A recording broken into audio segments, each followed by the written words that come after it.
ఈరోజు మన శ్రావణీస్ కిచెన్‌లో కరకరలాడే రుచికరమైన సగ్గుబియ్యం బైట్స్‌ని ఈ వీడియోలో మీతో షేర్ చేసుకోబోతున్నానండి. ఇవి చాలా టేస్టీగా, క్రిస్పీగా సూపరుంటాయి.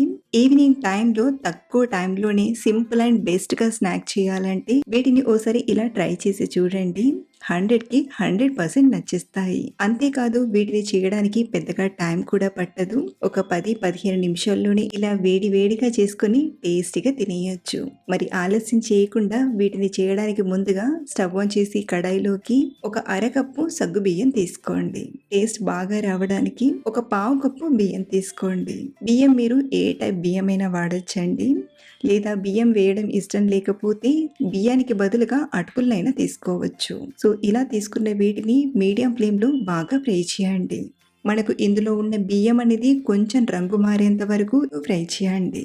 ఒక 3, 4 నిమిషాలు అయ్యేసరికి బియ్యం చక్కగా ఫ్రై అయ్యి కొంచెం తెల్లబడతాయి. ఇలా వచ్చాక స్టవ్ ఆఫ్ చేసేసి వీటిని మిక్సీ గిన్నెలోకి తీసుకొని గ్రైండ్ చేయండి. మరీ మెత్తగా పౌడర్‌లా కాకుండా కొంచెం రవరవలా బరక్గా గ్రైండ్ చేయండి. సగ్గుబియ్యం పలుకులు అలాగే ఉండకుండా కాస్త రవరవలా ఇలా గ్రైండ్ చేసుకుంటే సరిపోతుంది. ఇప్పుడు ఇందులోకి ఒక పావు కప్పు పల్లీలను తీసుకొని పల్స్ మోడ్‌లో తిప్పుతూ గ్రైండ్ చేయండి. పల్లి పలుకులు అక్కడక్కడ తలిగేలా ఉంటే టేస్ట్ చాలా బావుంటుంది. మీరు కావాలంటే ఇలా గ్రైండ్ చేసేటప్పుడు కాకుండా సెపరేట్‌గా గ్రైండ్ చేసైనా తీసుకోవచ్చు.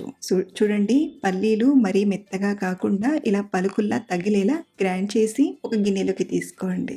ఇప్పుడు మళ్ళీ ఇదే మిక్సీ గిన్నెలోకి ఓ 4 అల్లం ముక్కల్ని, 4 పచ్చిమిరపకాయల్ని, 2 ఎండుమిరపకాయల్ని తీసుకోండి. ఇక్కడ మనం మన కారానికి తగ్గట్టుగా పచ్చిమిరపకాయల్ని, ఎండుమిరపకాయల్ని అడ్జస్ట్ చేసుకోవచ్చు. అలాగే ఓ 3, 4 వెల్లుల్లిపాయల్ని, ఒక టీ స్పూన్ ధనియాలను, అర టీ స్పూన్ జీలకర్రను తీసుకొని మరీ మెత్తగా కాకుండా కొంచెం బరక్గా గ్రైండ్ చేసి తీసుకోండి. సో ఇలా కొంచెం కోర్స్‌గా గ్రైండ్ చేసిన దీన్ని పిండిలోకి తీసుకుందాం. మళ్ళీ ఇదే మిక్సీ గిన్నెలోకి ఒక పెద్ద బంగాళదుంపను పైన పొట్టును తీసేసి కట్ చేసి తీసుకోండి. ఇక్కడ మనం ఈ స్నాక్స్ కోసం ఉడకబెట్టాల్సిన అవసరం లేదు. పచ్చి బంగాళదుంప పైన పొట్టును తీసేసి ఇలా కట్ చేసి తీసుకోండి.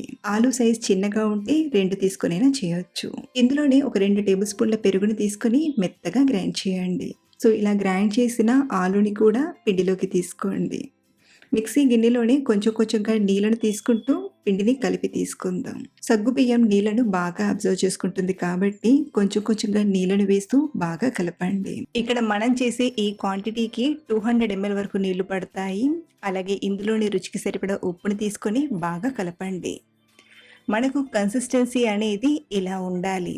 ఇది నానేసరికి కొంచెం గట్టిపడుతుంది కాబట్టి ముందుగా ఇలా కలిపి ఒక 5, 10 నిమిషాలు పక్కన పెట్టామంటే సగ్గుబియ్యం కొంచెం నాని సెట్ అవుతుంది. 10 నిమిషాల తర్వాత మళ్ళీ చూపిస్తున్నాను. చూడండి, మనకు సాబుదానా చక్కగా నానిపోయింది. మరీ ఎక్కువసేపు నానబెట్టాల్సిన అవసరం లేదు. ఇలా ఒక 5, 10 నిమిషాలు నానబెట్టి తీసుకున్నాక ఒకసారి బాగా కలపండి. ఇందులో మనం ఎలాంటి సోడా వేయాల్సిన అవసరం లేదండి. ఇలా ఒక 2 నిమిషాలు బీట్ చేసినట్టుగా చేస్తూ బాగా కలిపామంటే పిండి కొంచెం ఫ్లఫీగా అవుతుంది. దీంతో మనం చేసే బైట్స్ క్రిస్పీగా, గుల్లగా వస్తాయి. సో ఇలా ఒక 2, 3 నిమిషాలు బాగా బీట్ చేశాక ఇప్పుడు ఫ్రై చేసుకుందాం. ఫ్రై చేయడానికి డీప్ ఫ్రైకి సరిపడా ఆయిల్ని తీసుకొని బాగా వేడి చేయండి. ఆయిల్ చక్కగా వేడయ్యాక మంటను మీడియం ఫ్లేమ్లోకి పెట్టి చిన్న చిన్న బైట్స్గా ఇలా తీసుకోండి. మీరు కావాలంటే వీటిని వడల్లా చేసైనా ఫ్రై చేయొచ్చు. అలాగే ఇలా తీసుకునేటప్పుడు ఒకదానికొకటి అతుక్కోకుండా కొంచెం సెపరేట్గా ఇలా తీసుకోండి. ఒకదానికొకటి అతుక్కోకుండా కొంచెం గ్యాప్ ఇస్తూ తీసుకోండి. వెంటనే కదపకుండా కాసేపు ఇలాగే ఫ్రై చేయండి. దీంతో మనకు బైట్స్ పై ఉన్న పిండి అనేది లైట్గా సెట్ అవుతుంది. ఆ తర్వాత మెల్లిగా కదుపుతూ మీడియం మంటపైనే బాగా ఫ్రై చేయండి. ఇవిలా మంచి బంగారు రంగులోకి వచ్చాక ఆయిల్ నుండి తీసుకోవడమే. ఇలాగే మిగతా వాటిని కూడా ఫ్రై చేసి తీసుకోండి. చివర్లో కొంచెం ఘాట్లు పెట్టిన పచ్చిమిరపకాయలు కూడా ఫ్రై చేసి తీసుకుంటున్నాను. వీటిని వేడి వేడిగా సర్వ్ చేయండి. బయట నుండి క్రిస్పీగా, లోపల కొంచెం సాఫ్ట్గా చాలా చాలా బాగుంటాయి. చల్లారితే కన్సిస్టెన్సీ కూడా లైట్గా మారుతుంది కాబట్టి వేడి వేడిగానే ప్రిపేర్ చేసుకోండి. ఒకవేళ పిండి మిగిలిపోతే ఫ్రిడ్జ్లో పెట్టుకొని తర్వాతైనా చేసుకోవచ్చు. అలాగే మీరు ఈ రెసిపీని ట్రై చేశాక మీకు ఎలా వచ్చిందో కింద కామెంట్లో చెప్పడం మర్చిపోవద్దు. మరిన్ని రెసిపీస్ కోసం మన ఛానల్ని ఫాలో అవ్వండి. Thanks for watching.